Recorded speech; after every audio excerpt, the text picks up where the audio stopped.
All right. Hello and welcome to State of Play on Mint Press News. I am your host, Greg Stoker, and we are doing a solo episode today, and we are finally talking about Syria, a very polarizing and controversial topic.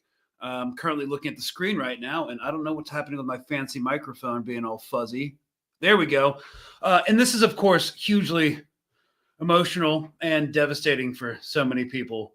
People have had almost a week to kind of figure out what's going on. I mean, it's one of the most dynamic and complex conflict zones in the modern world. So a week isn't enough, obviously, but know this: Syria is both a victim of its own government, whose historic brutality is not just CIA propaganda. Like, come on, guys. And great power politics. The vision of a regime change in Syria died some years ago, and the Assad government isn't going anywhere at the moment. We're going to be focusing on, the latter, the great power politics. The Arab League has welcomed back Bashar al-Assad, or at least has started to tolerate him again. Russia is, here to stay in the region. Jake Sullivan, the national security advisor to the United States, has accepted that Assad is here to stay and not going anywhere either. The relationship with Iran, the Gulf states, et cetera, et cetera. I know that this reality is hateful to a lot of people. Then some people say, you need to back the Assad government no matter what, because the reasoning from some of my Marxist-Leninist comrades would be like, you either stand with the resistance or with the agents of imperialism. It cannot be both.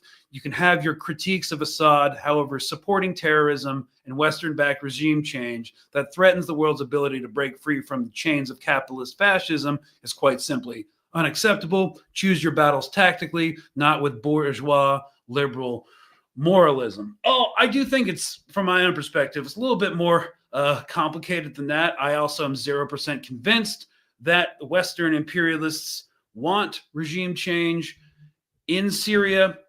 We're going to be exploring these topics today in a way that I haven't seen anyone do quite yet. And I am just going to stay in my lane and talk about why this rebel blitz by HTS and other groups, which we'll begin to talk about, is pretty much destined to fail, and what you need to know about it. So I do perhaps possess some unique insight into this conflict, at least from a military perspective, seeing that when I was in 2nd Ranger Battalion in the fall of 2013, after Assad used chemical weapons, he wasn't the only party to do that in Syria, by the way. We don't think so, which was Obama's red line. If he uses chemical weapons, we're going in. We definitely started drawing up plans to jump in and do a mass airborne assault to seize Damascus International Airport. It never happened. obviously, as it became increasingly apparent that the Assad government would not fall without direct military intervention, right, which would bring in Russia and Iran perhaps into a hot shooting war. And after Iraq, Afghanistan, Libya, and other interventions in the political will and public consent for another high visibility regime change war, and who knew what would come out of that, what kind of regional instability or Frankenstein monster would be birthed from that. ISIS was already around as a product of the Iraq war and a power vacuum in some parts of Syria, and no one knew where it was going to go. And also Russia, brokered a deal where Assad agreed to give up his chemical weapons. But did he? Anyways, it gave Obama an excuse to back down from an unwise public red line where we'd have to go in and directly confront the Syrian army. Not saying that, U.S. air assets didn't bomb them. And look, it was a messy war. It started off as what I think was a civil war, and then it turned into, from my perspective, a dirty war. And I don't want this to be a Western-centric episode, but I did grow up in the defense establishment. The reasons why the U.S. are involved is to deny Iran, Hezbollah a supply line, to protect Israel, to deny Russia a stable military footprint in the region, contain the remnants of ISIS, create a potential oil pipeline with comprador states like Qatar through Syria to Europe, and thereby isolate Iran and Russia from the global oil market, and thereby eventually isolate China, etc. And of course, as President Trump famously said, just a good old simple reason for why sometimes the United States is in West Asia. Big surprise. And they say he left troops in Syria. You know what I did? I left troops to take the oil. I took the oil. The only troops I have are taking the oil. They're protecting the oil. I took over We're taking the oil. We're not taking well, the oil. Maybe we will. Maybe we won't. They're protecting the facility. Even Laura Ingraham, far-right pundit and anchor, is trying to push back on Trump a few years ago. We're not really taking the oil. It's like, no. We're there exclusively to take the oil. Even she was trying to all right. Maybe we should take it, but we have the oil. Right now, the United States has the oil. So they say he left troops in Syria. No, I got rid of all of them other than we're protecting the oil. It's one thing I do like about Trump. Well, I don't like it. It's just more convenient that he doesn't lie about it like Democrats do. There's the same foreign policy informed by, imperial capitalism, but he doesn't lie about it. He doesn't have to say yeah, we're here to protect democracy. No, first of all, we're going to discuss in this episode why the United States would never allow for an actual democratic government that could actually nationalize its resources to exist in Syria. Neither would Russia as well. So, he doesn't spend time with this pro-democracy hogwash that has never existed in terms of U.S. foreign policy in the global South, and probably never will. So, I guess he's an odious individual, but at least he's honest about stuff. So, he doesn't hide his imperialist intentions behind the veneer of upholding democracy. It's something we can expect from his administration coming in. The U.S. does not want a democracy in Syria with territorial sovereignty. It wants a frozen conflict with a stable leader, the devil and it doesn't want anyone to try and nationalize those resources. Russia doesn't want a democracy either that could demand it disband its military port and bases in the country. This is just the tip of the iceberg when it comes to great power interests in Syria. There's also the Gulf states. There's also Turkey. And this is like an entire, college syllabus for an undergrad course. But we're going to try to get the salient points in, and that is that this HTS rebel offensive ain't gonna work. Last week, I and one of my colleagues, and we can put some B-roll here, said on a podcast that after the Israel-Hezbollah ceasefire was accepted, Syria was going to kick off. In the hours before it took effect, the Israeli Air Force bombed all official crossings and bridges on the Syrian-Lebanon border with the operational objective of denying the primary supply line of munitions and equipment from Iran across the Levant into Lebanon. So when we said Syria was going to, okay, I guess my producer's nowhere to be found. Sorry, guys. When we said Syria was going to kick off, I meant a massive bombing campaign to target Hezbollah supply lines. I don't think anyone thought that the Syrian rebels would launch an offensive. It came out now that HTS and the SNA, Syrian National Army, mostly HTS and backup, we're going to get into this group. Basically a slightly chilled out version of al-Qaeda with a new paint job here in a second. But first, we're going to do the history of this conflict and kind of talk about it in a roundabout way. We don't have time to break it down from the origins and the protests in 2000, the 10s, 11, 12, and then when it became totally unhinged in 2013, 14 with the advent of al-Nusra and ISIS trying to basically outdo one another for influence in Syria. And then al-Nusra tries to rebrand, break affiliations with al-Qaeda.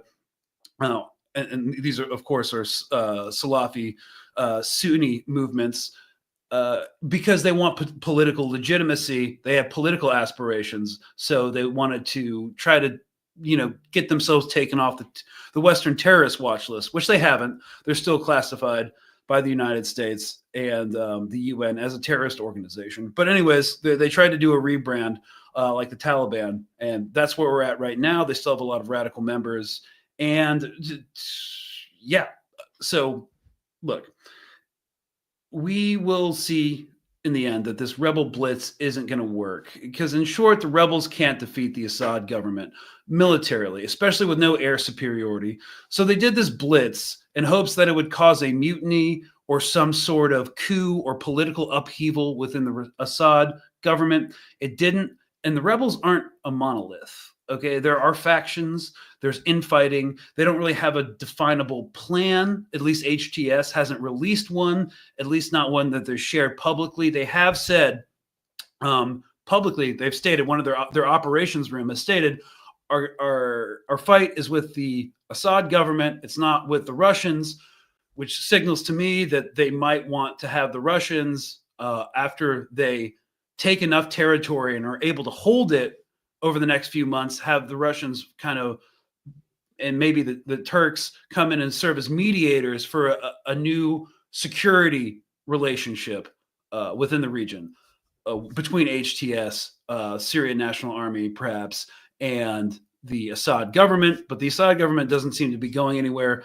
They're trying to basically do what we're seeing in, like, with the Ukrainian offensive into Kursk, take a bunch of land, hold on to it, hopefully bargain that into diplomatic concessions going forward. Even the U.S. Special Envoy to Syria said that, one second, let me pull it up, guys. A lot of this news is breaking right now. U.S. Special Envoy to Syria, Geir Peterson, says the Hayat Tahrir al-Sham, HTS, which is leading the terrorist attack, is classified as a terrorist organization by the United Nations.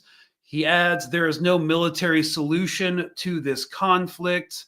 There's a lot of signals now that all of the initial, I would say, sensationalism. I mean, it was a sensational assault, but now that all of the sensationalism is kind of dying down, we're kind of seeing more possibility of a political solution, or that HTS might actually look for a political solution going forward. Again, that's one of the reasons why they have publicly signaled to Russia, our fight's not with you. Of course, they're still going to get bombed by Russian aircraft, but they're basically looking for an improved security situation. So look, that's the basic premise that we're going with. Beyond that, they don't really have a defined, again, public military plan. It's giving IDF, honestly. Anyways, that's the thesis that I'll try to prove here in a bit. Let's get into it. So here's a pretty neoliberal telling of the Syrian civil war. So a peaceful protest. Of course, this is like, it began in 2011. It didn't. It began, with the rise of the Assad dynasty, and even before that with Western interventionism in West Asia. But we're just going to start with the outbreak of hostilities. A peaceful protest movement calling for democracy and dignity. Again, a neoliberal retelling. Emerged in 2011. Doesn't mean that a lot of the points aren't what I would call factual, but still grain of salt, because they do not mention CIA or Israeli intelligence or Turkish or NATO involvement at all in this. But a peaceful protest movement calling for democracy and dignity that emerged in 2011 was met with brute, deadly force by Syrian President Bashar Assad's security forces. By early summer 2012, a large-scale armed rebellion was underway. At first, Assad's poorly motivated, ill-disciplined army was a poor match for the Sunni-led popular rebellion. I would agree with this assessment militarily. Of course, they revamped their military in the years since then. The minority Alawite-led regime had persecuted, subjugated, and discriminated against much of the country's Sunni majority for decades. I know a number of Sunni Syrians who probably agree with this. This was to be a moment of reckoning. So enter Russia. It just says in this retelling I found in the Washington Post, enter Russia. No other reason than they just wanted a military foothold in the region. It had nothing to do with U.S. funded and Israeli funded militias in Syria, composed largely of foreign fighters, had killed over 100,000 Syrian troops. But yeah, let's not mention that. Enter Russia, primarily to protect its own interests in the Middle East and its naval base in Latakia, which is on the Syrian coast, Syria's principal port city and strategically important foothold in the Mediterranean. So Moscow provided air, weapon, and artillery support for the regime, as well as mercenary fighters. And then Iran, long an ally and sponsor of the Assad in Syria, is a key node in its axis of resistance. Yes, Syria is very important for intelligence and weapons flow towards the wider axis of resistance in the region. And Iran stepped up its military presence to protect its client. They're describing Syria as a client of Iran, and secure weapons flows and influence. And they're using the word client here because they're trying to build the image of Iran being an imperial power that can have client states, which is ridiculous. All right. Yeah, it's kind of ridiculous. And secure weapons flow and influence. So Hezbollah, also the Iranian-sponsored group designated as a terrorist organization by the United States and others, flooded the front lines with some of its best fighters. They went in to, quote, break the back of ISIS, according to, how am I mind blanking? Nasrallah, Jesus Christ. Yeah, that's the wording he used. Together they halted and ultimately reversed the rebel advance, although never completely, as the rebels clung to a small corner of northwest Syria called Idlib. So we're going to look at a real-time updated open source intelligence map of all the engagements going on here in a minute. But they were relegated, and then they broke out and they took Aleppo, which is the second largest city in Syria and its financial and cultural hub. And so Assad cannot allow that to be taken. So there's going to be some urban warfare for the next few months. So this ragtag group of fighters that had risen up to protect a growing popular protest movement had expected the West to rally to its side, as it had done in Libya. I have no idea what this WAPO sentence means. What? But despite some assistance from Gulf Arab states and others, as well as verbal support from the US and Europe, I don't know what this journalist is on. We gave them over $1 billion of funding. There was never any meaningful support that would change the balance of power on the ground. I completely disagree with that. The rebel alliance fractured in segments, became increasingly radicalized, giving birth first to the al-Qaeda affiliated Jabhat al-Nusra and eventually to ISIS. Again, they started competing against one another. With millions displaced, hundreds of thousands dead, and a historic refugee crisis spilling into Turkey. Keep in mind this refugee crisis when it comes to European policy.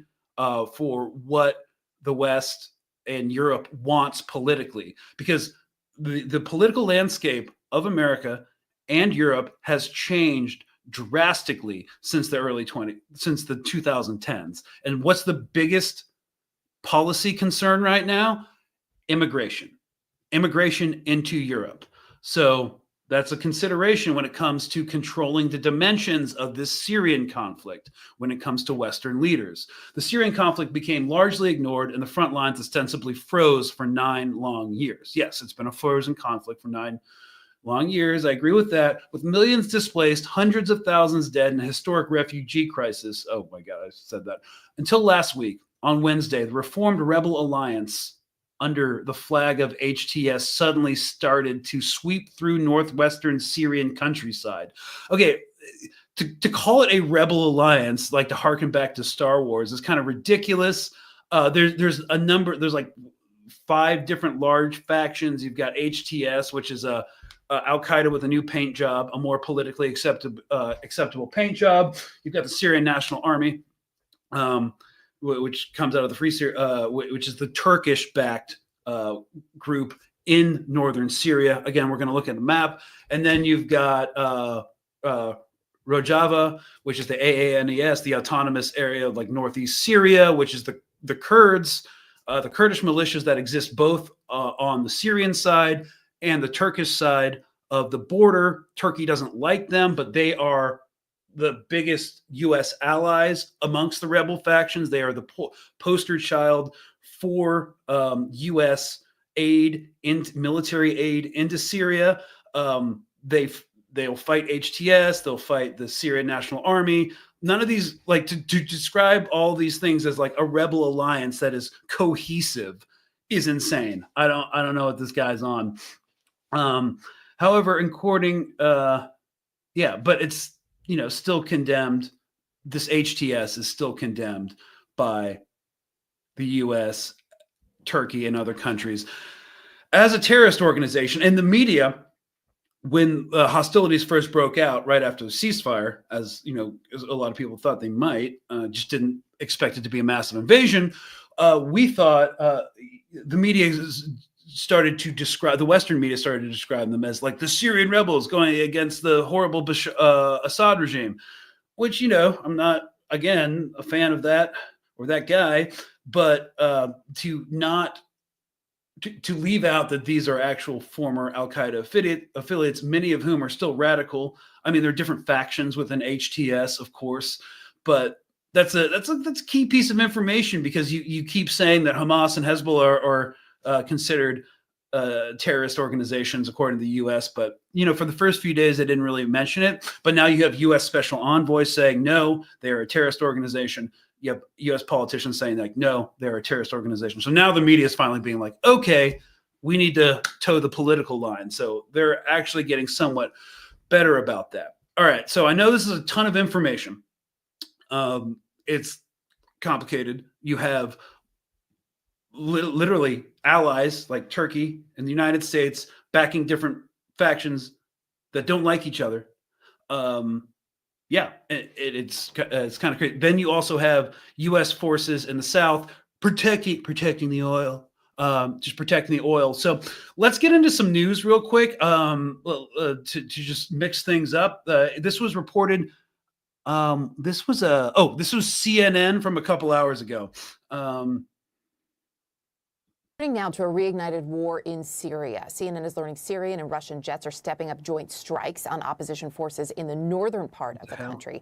Syria's volunteer rescue group, the White Helmet, says airstrikes on Sunday have killed dozens of people. And this comes in retaliation for that sudden offensive that cost the Syrian regime control of the country's second largest city, Aleppo. Rebel forces also say they are expanding their control in the country, claiming. All right. Yeah, they are expanding their control. Okay, so let's look at this map real quick. Oh, this is a crappy map. It doesn't have the Turkish-backed forces on it. Oh, yes, it does. Okay, you got the Turkish-backed forces kind of in this striped pattern, this black and yellow stripe pattern. Their goal is probably going to be to expand the buffer zone between Turkey and in parts of Syria, the government and Kurdish-controlled Syria. I do think that Turkey's going to try to contain the dimensions of this. Then you've got the Kurdish forces, one of U.S.'s bigger allies.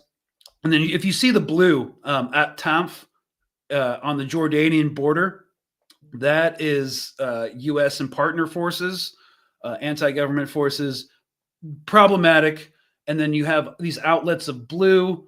These are going to be a mixture of U.S. combat outposts and also like oil refineries that Trump just said we're just straight up guarding.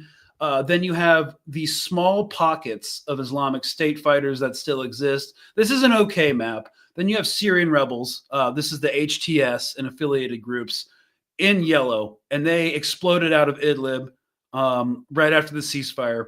No one was expecting it. And, you know, there's this whole like puppet master narrative, like, you know, they're doing it to protect Israel, destabilize the land corridor connecting Iran with Hezbollah for munitions and supply and equipment. However, I would just like to posit for some of y'all that they had no better strategic opportunity to attack than right now. Okay. Before we continue, I'm going to explain kind of why. Because in 2020, Russia and Turkey kind of worked out like a ceasefire, frozen conflict between, you know, the rebel forces and the Syrian government. Syrian government had kind of started to demilitarize because they kind of trusted in that. That's why they were caught so off guard. I mean, it was still a massive intelligence failure that the Syrian government didn't see this massive attack coming, which is kind of weird. And yeah, and so from the perspective of HTS, they didn't really want to attack while Hezbollah was still on a war footing with Israel. They didn't want to kind of send the region into conflict. Also, they are waging a PR campaign. They want to be the focus of that, the liberators of Aleppo from the authoritarian regime. There's a lot of different reasons. And also, they wanted to wait till Hezbollah was completely off the board, until all the border crossings from Syria into Lebanon were destroyed, until there was a ceasefire with Israel that Hezbollah is trying to maintain. There's just not a better strategic opportunity. Hezbollah is like the scariest force in all of this. I mean, that and Russian air assets. So, yeah, it makes the most sense that they would, for their own purposes, attack at that time. Just have to put that out there for the sake of fairness. They have now made significant gains in the northern countryside of Aleppo, capturing several towns and villages. The rebels' success poses the biggest challenge to Syrian President Bashar al-Assad in years. For its part, Moscow says it will continue to support him. CNN's Clarissa Ward joins us now live from Beirut. When we look at this, Clarissa, this came as a surprise. All right, y'all. Clarissa Ward, CNN journalist who faked ducking and taking more rocket fire on October 7th. Yeah, let's see what she has to say. For so many people, how was the opposition able to take so much ground and do it so quickly? Well, Erica, as you said, this took people by complete surprise. Nobody was anticipating this. These are the largest. I will say, in fairness, most Western analysts were anticipating this. But some people did have wind that an attack was coming. It would make sense that after a ceasefire. But when she says no one saw that, that's kind of incorrect. Territorial gains that we've seen for the rebels in 8 years.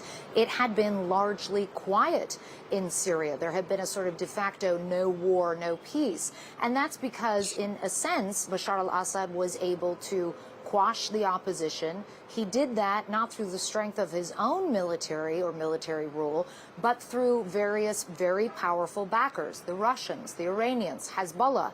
If you look at where we are now in this moment, Iran, very distracted by the losses on the battlefield of its various proxies, also facing strikes from Israel. Hezbollah, clearly battered. To say that Iran was beaten by Israeli airstrikes is kind of crazy, but yes, continue.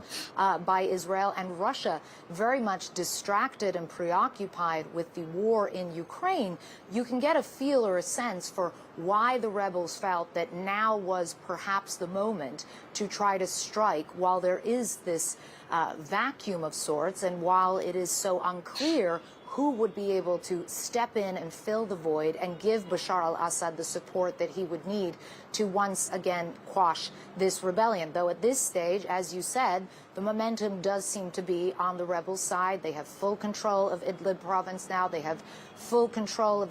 Okay, that didn't age well. That didn't age well at all. The advance has been pretty much halted in Hama, the next big city south of Aleppo. They really haven't even been able to penetrate the northern suburbs. The Syrian army has regrouped, and now HTS is getting hammered by Russian and Syrian air superiority, which we knew was coming because unlike Hezbollah and Hamas, they don't have tunnels.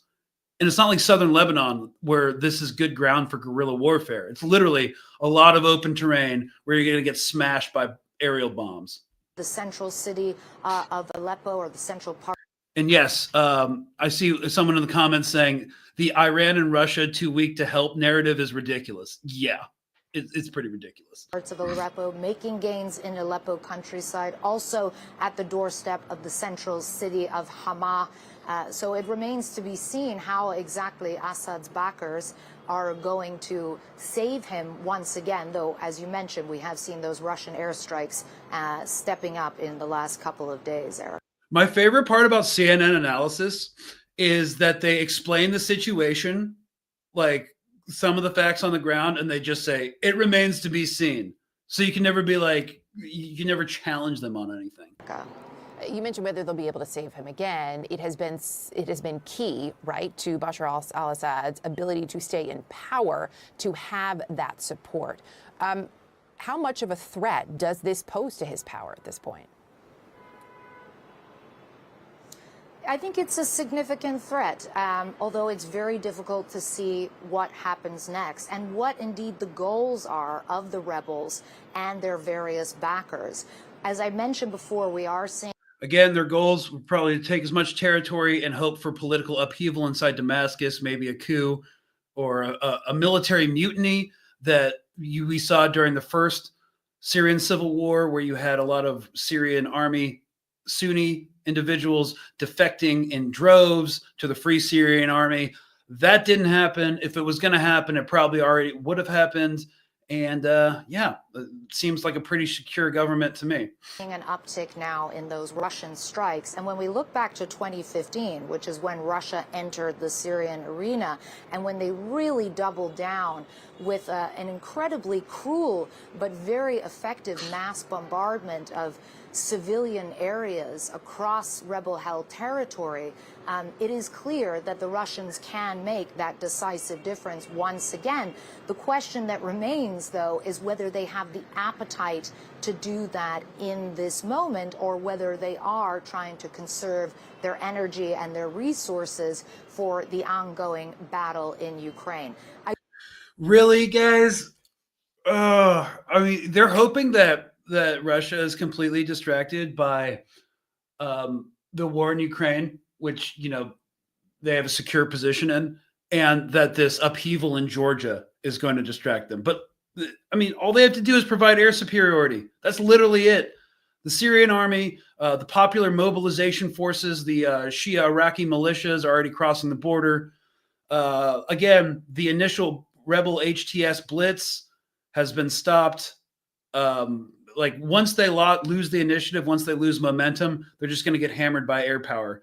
And so that's kind of what we're seeing. But cool. Thanks, CNN. We're about to move on. Let's finish this segment. I will say that after sort of a couple of days of incredibly fast momentum on behalf of the rebels, today it does feel like some of those gains are slowing down a bit. There had been many rumors about the possibility of certain factions of the Syrian army potentially defecting. We haven't yet been able to get a clear sense of whether that really is happening and what the impact of it would be. No, it's not happening. Also, there were initial reports of a palace coup where security forces general were searching for Assad's family while he was visiting the Kremlin. That appears to have been complete disinformation and didn't happen. So, if so, at this stage, not clear yet whether Bashar al-Assad can survive this, although I will say, having covered Syria for many, many years, Erica, that there have been a number of occasions in the past where people assumed that he could not survive, and he went on to prove them wrong, Erica. Yeah. Well, thank you, Clarissa Ward, for saying a lot and not saying a lot at the same time. Impressive. And then someone in the comments said, there it is. They believe they're still living in 2015. Yeah. Cool. So now, guys, let's check out okay, well, first of all, I think here is a couple of considerations we have to, take into account. What began as this blitz, this shock assault, may have created, from the Syrian government's perspective, an opportunity to end this kind of frozen conflict, limbo state in the country's north, the province of Idlib, which has been a rebel stronghold for a long time, which there was kind of this amnesty going on, and provide Damascus and its allies like Russia a way to sidestep like unproductive de-escalation understandings. And now the Syrian state has like legitimacy in finally dealing with their Idlib problem, and according to, I think, informed sources, the militants are unlikely to remain in an advantageous position for a long time for, several key reasons. First of all, again, going to have to retake Aleppo. That's going to take a long time. They're going to dig in. It's going to be urban warfare for months. And then they're going to probably, after this happened, deal with Idlib. Again, heavy bombing of the province. And that's going to take years. So this conflict's kicked off again. And there's the U.S. Special Envoy even said there is no military solution to this. It's going to have to be political, but the military action is going to happen for some time. First, there has been a large imminent arrival of Syrian military reinforcements to this area, which will not allow Aleppo to fall into the hands of foreign-backed extremists and just have that be an acceptable situation. So they're going to push them back from Hama, get them out in the open, drop formations of enemy technicals or rebel technicals, vehicles, and force them back to Aleppo. First contain them, and then have to do an urban clearance, which is going to be gnarly. It's going to be painful. They will remain active battlefields. These Turkish, U.S. and Turkish-backed militant groups are less likely to achieve their goals today than in the early years of the war because of seismic political economic shifts in Europe that I alerted to, which fears, again, this revival of the Syrian conflict and another flood of refugees into its borders. And also, third, Damascus, Assad himself, as a figurehead, has returned to the Arab fold, the Arab League, by rejoining that body and being welcomed by actually several Persian Gulf states. The UAE, he had a phone call with the UAE, and he has the UAE's backing. Totally a problematic government, but it just goes to show that he's now a fixture, and it's going to be very hard to dislodge. Those capitals are no longer interested in backing jihadists. Like even Qatar, with its own comprador interests about that back United States interests, they're no longer interested in a revival of the ISIS terror craze, resuscitating the war or destabilizing Lebanon and Iraq, Syria's direct connected neighbors at this moment. Bad for business, bad for international plans and trade and their bottom line. Then they're also not interested in opening up like the Syrian military arena to Iranian advisors or forces. Again, even the U.S. has been trying to leverage sanctions to get Assad, to tempt Assad away from Iran and take a more neutral position with regards to Iran. And now this HTS assault has basically just put his government, and by extension Russia, who now has an increasing security relationship with Iran, further into the fold. So this is actually a policy problem from some of the from a United States perspective. Now there is another perspective which basically says that this entire assault was initiated with the cooperation of Israeli and Turkish intelligence, because there is a big working relationship between Turkey and Israel in terms of intelligence collaboration. That this was used to not necessarily like overthrow the Assad government, although some people do think that's what the goal is, even though Israeli officials have, for the past 10 years, intelligence officials have been putting into the narrative that they don't want to overthrow the Assad regime. And I kind of do believe them, even though they're inherently untrustworthy, because how deeply traumatic the power vacuum that led to the Islamic State was for the entire region is something that's scaring even the Persian Gulf states. So they definitely don't want, they're definitely leery of HTS or a former Al-Qaeda affiliate taking over, creating some sort of Frankenstein government, and nobody knows what that looks like. That's a major concern as well. The destabilization for the region is bad for imperialist reasons, like controlled instability, the Balkanization of Syria with, you've got the Kurds, and then you've got the Syrian National Army, then you got the rebels, then you got the little U.S. controlled portion where there's no sovereign territorial integrity, but it's like frozen and it's controlled.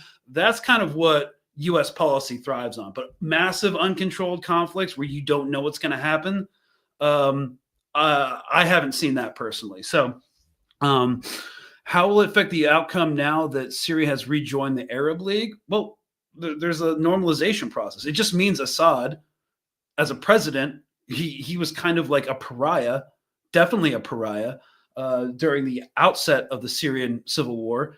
Now he's just kind of normalized with people. He's become less of a pariah. It took a long time, but again, he's a stable political fixture now. So if these Western war hawk think tanks are being like, yeah, there's going to be a palace coup, there's going to be a massive revolution. Y'all have been saying that about Russia for the past 3 years. So like, why the hell is anybody listening to y'all anymore? So it's the typical like imperialist narrative where you have this government that's like really strong and really dangerous to our allies, but also so weak it's almost about to collapse. They do the same thing with Iran. It's the octopus of terror, but that's also a post-revolutionary state that's about to collapse. Russia, the ruble's collapsing, it's about to fall. Well, you said that 3 years ago. What happened? So there's definitely a lot of disconnect, but I do think, based off of what I've heard Jake Sullivan say, the national security advisor, the President Biden, who's not really a reliable source for anything, and other senior U.S. officials, it kind of seems, even since 2015, that the dream of a regime change in Syria kind of went down the drain. Because remember, in 2015, John Kerry, Obama's Secretary of State, went to Russia, had a 3-hour meeting in 2015, came out, in the Kremlin, came out and told the press, the U.S. is no longer interested in a regime change in Syria. And that's when, we started brokering terms for a frozen conflict. So, yeah. Anyways, so I just wanted to point those couple points out. And then I do want to hear General Wesley Clark's, what he has to say about this. I generally like him. He's like one of the better ex-U.S. generals. He was in charge of NATO. But then again, he did break the news, kind of did some whistleblowing on the fact, like during the lead up to the Iraq war, they had this entire target deck of who we're going to hit. The countries were Afghanistan, Iraq, then Iran, then Syria, then Libya, then Somalia, then Yemen. Yeah, he was the one who was like, yeah, we're going to create this neoconservative vision of a new Middle East. And he was like, why are we doing this? It's like, because we can. Well, it turns out we couldn't. But anyways, let's see what he has to say. It is an excellent point. Really appreciate your insight, your expertise on this as well, Clarissa. Thank you. City video shows chaos in Aleppo as people scramble in the moments just before an explosion. Just a warning, the video you're about to watch is graphic.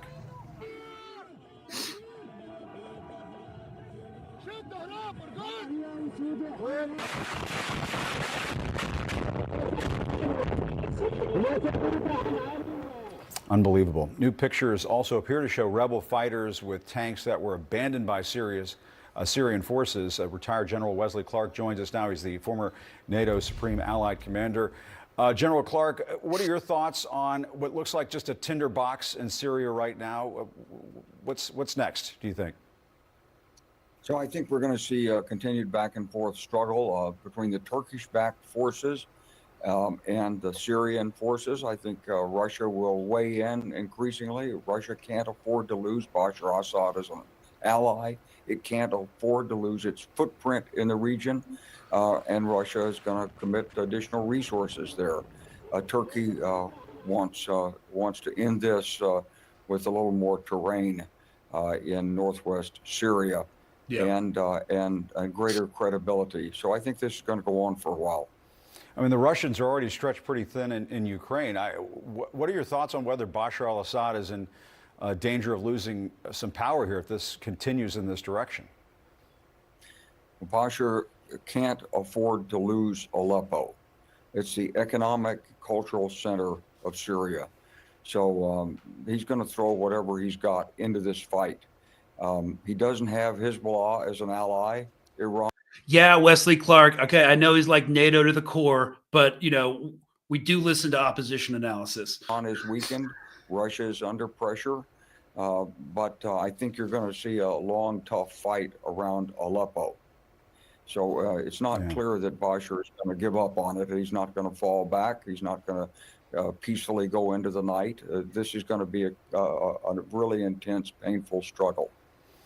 And General Clark, as you know, U.S. troops are in the region. National Security Advisor Jake Sullivan addressed this issue. Here's what he had to say. At the moment, we believe that our forces who are stationed in Syria to fight ISIS are not at proximate risk because they are in a different part of the country from where this particular offensive is taking place. But they are under a different kind of threat. They are still under a threat from Iran and the Shia-backed militia groups in Iraq and Syria. Give me a break. Iran's not going to attack U.S. troops right now at this junction. Frigging Jake Sullivan. God damn it. Syria. Yeah, General, how much danger is there for U.S. troops in that region right now? I don't think there's a great danger right now, but I do think that that what's going to happen is this fighting will spread, and U.S. allies, the YPG, the friendly Kurds who have been working with the United States, are definitely a target of Turkey. And so if Turkey's successful and its forces are successful, they're going to turn on the YPG, and this will involve U.S. interests. So there's risk there. And Jim, remember at the same time what we're not covering, but what's actually happening in the former Soviet Republic of Georgia. 30 some odd years, 35 years, an independent country, now turning away from the West under a new political party, and lots of protests in the street. And I can assure you this really has Russia's attention.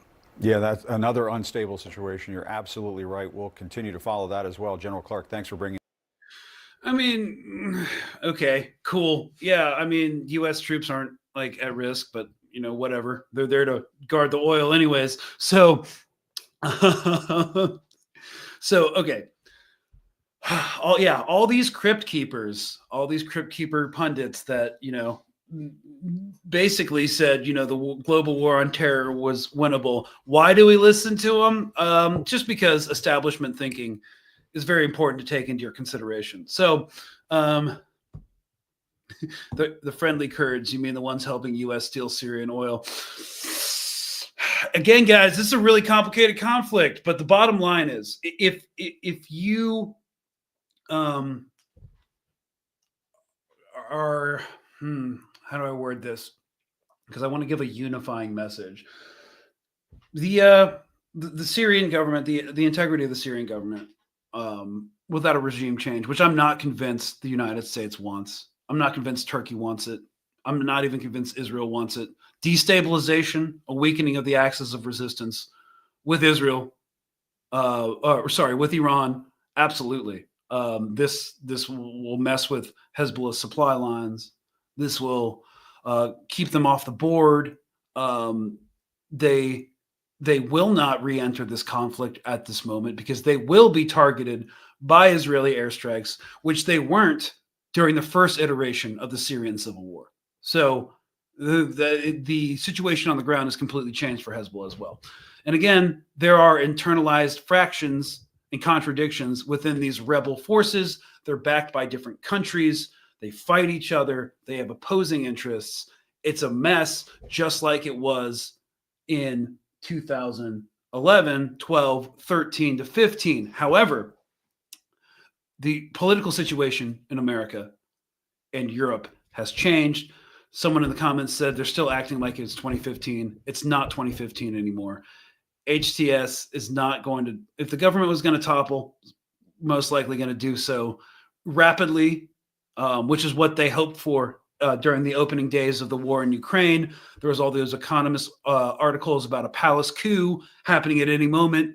Putin's so worried about assassinations that he's, broadcasting from a fake Kremlin studio. They're being more discriminating about the reporting about this because it's a very volatile situation that could shift at any moment. It's important to note that the PFLP, the Popular Front for the Liberation of Palestine, has endorsed the Assad government as tactically and strategically necessary for the resistance movement.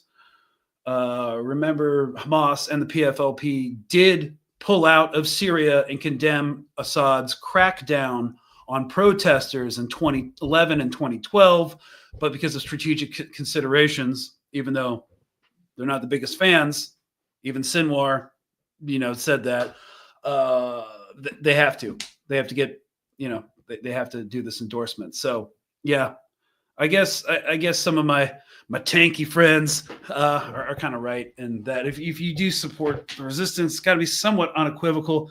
I don't know if I can bring myself to that completely, but this is kind of like a rundown. I just wanted to give some perspective that I haven't been hearing a lot, and that's like everyone's like they want a full-on regime change. It's like I have not seen any evidence of that. I see contained, controlled chaos. Sorry, I'm getting over a flu. Yes, someone says, oh yeah, also in Lebanon, the IDF are not ceasing fire. Okay, let's do some questions real quick. Greg, why do you think the access hasn't been more forceful? I mean, well, we'd be lying if they said they haven't been hit hard.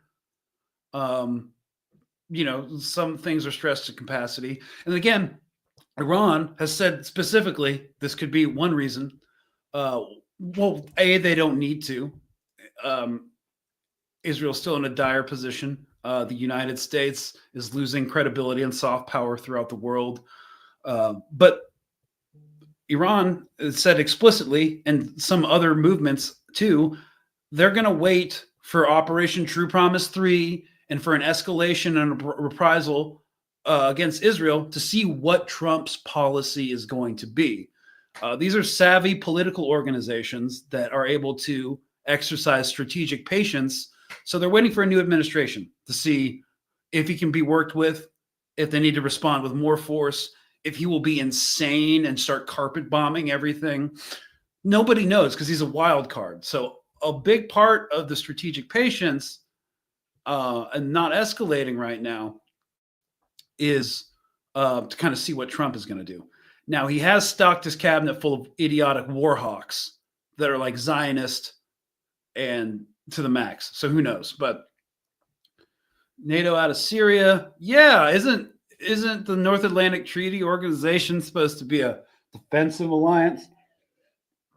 Defending Europe and in Syria? Hell yeah. Okay. Situation in Georgia now is the same as Ukraine's situation in 2013, 2014. I'm going to have to look at that. I have not had the bandwidth to really get into the protests right now. Important question. Anyone know what that firework gun thing was being used by the protesters? So they're talking about the protests in Georgia. Someone came up with like an automatic like firework Gatling gun that they were shooting at cops, and it was rad. I'm sure someone can do a YouTube video on it. As an American who woke up to the news of thousands of Americans murdered on 9/11, I'm not going to cheer on al-Qaeda rebels. Yeah, that narrative didn't last long because now they're starting to call them MSN. Mainstream media is starting to call them al-Qaeda or former al-Qaeda, which is a step up from rebels or freedom fighters. So I wish CNN showed informative maps instead of hiding border lines and obfuscating occupation zones, calling al-Qaeda rebels SDF Syrian people and shit like that. Syrian people stand with Damascus. Some do. Plenty don't.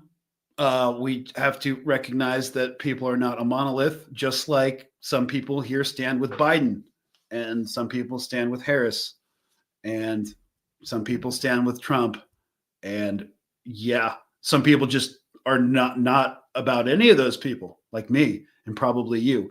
So not monolithic, but yeah. Okay. NATO's a fascist club. They execute Hitler's plan, the Fourth Reich. Okay, that's okay.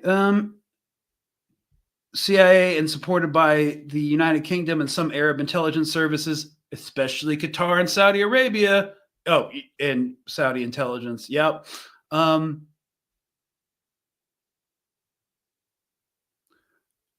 Okay, yeah, see, I'm Syrian. Greg's take on the entire operation of HTS, including who HTS and what their motive is very off base, just like many Western pundits, Scott Ritter, George Galloway, Richard Medhurst. Okay, cool. Well, we will continue to discuss and expand knowledge bases and ideas. No one's getting canceled. This is a very complicated issue. And people are used to Israel-Palestine, guys. That's not a complicated conflict. That's an occupation. That's apartheid. And people will definitely say in Syria that, you know, Assad's government is an occupation. These are not CIA talking points. Millions of people in Syria believe this. So, yeah, this is why this is a challenging thing to navigate. Specifically, I do try to stay in my lane and talk about it from a military perspective and a Western analytical perspective, which I think is completely off base sometimes, but it's how I was trained and it's something I'm very critical of. So that's what I'm trying to do. So, okay, Greg, where do you think these rebels were training for the past few years? I mean, doesn't gaining combined arms training require some type of safe zone? So in 2011, 12, actually, no, it's 2013. I think I don't know about HTS, but Syrian National Army, like the guys backed by Turkey went over the border to train in Turkey. That is something PBS Frontline actually did a documentary where they followed rebel groups backed by Turkey, went over the border to train in Turkey, and then bring guns back over the border into northern Syria. Safe zones are nice, so you don't get bombed by Russian or Syrian air assets. So Turkey would make sense. Where else were they trained? Probably not Lebanon. So,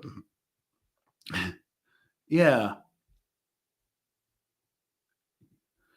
Is Erdogan trying to annex Aleppo and Idlib unofficially? I mean, definitely wants to increase the buffer zone between Turkey's southern border and northern Syria. I don't know how we would get away with annexing sovereign territory in the modern era, but who knows?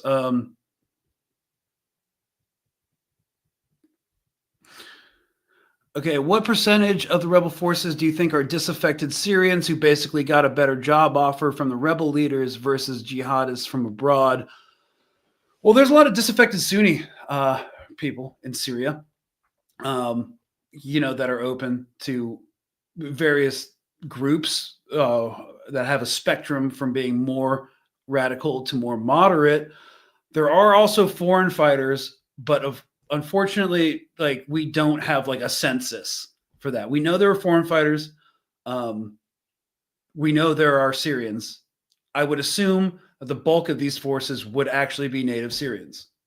There are legitimate grievances against the government, and that's something we all have to recognize, I believe. However, what's the end game? What's the end goal? So that's something for y'all to decide. I was trying to do a non-didactic Syria episode where I'm not trying to tell you what to think.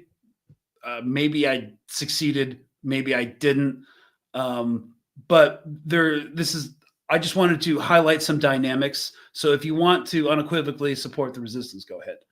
Just know that you're going to catch heat. This is very sensitive and very complicated topic.